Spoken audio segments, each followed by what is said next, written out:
The benefits of putting down the wireless devices are increasingly being touted as good for physical and mental health, but it's sometimes difficult to unplug, especially for managers and executives.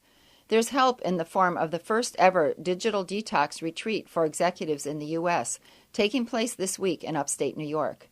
Dr. Joseph Loizzo of the Nalanda Institute for Contemplative Science is leading it. Our institute really focuses on taking time-tested practices from traditional contemplative science techniques, from contemplative yoga, meditation, different kind of practices, and sort of tailoring them to specific modern life challenges.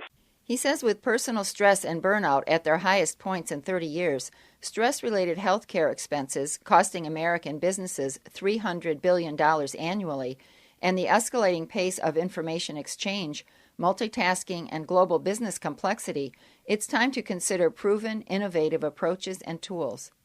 Frank Clegg is the former CEO of Microsoft Canada and now heads Canadians for Safe Technology.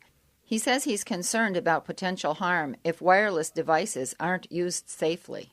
There is no doubt any longer that holding the phone to your head, sticking it in your bra, putting it in your pants pocket causes harm, period.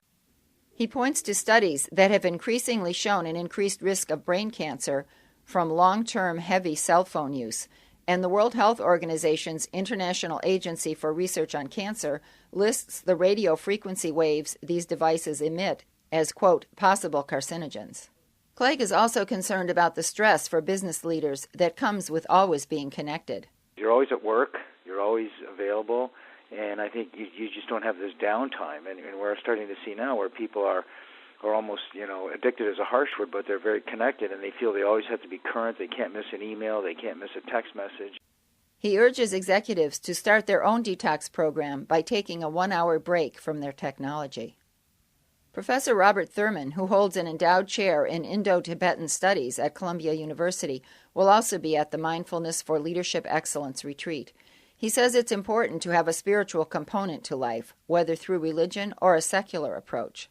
Keep the mental and physical things in proportion, and then even the negative impacts that might occur there will be minimized, and one will have a satisfying life. The Mindfulness for Leadership Excellence retreat takes place April 9th through 12th at the Menla Mountain Retreat and Conference Center in Phoenicia, New York. For New York News Connection, I'm Melinda Tuhus.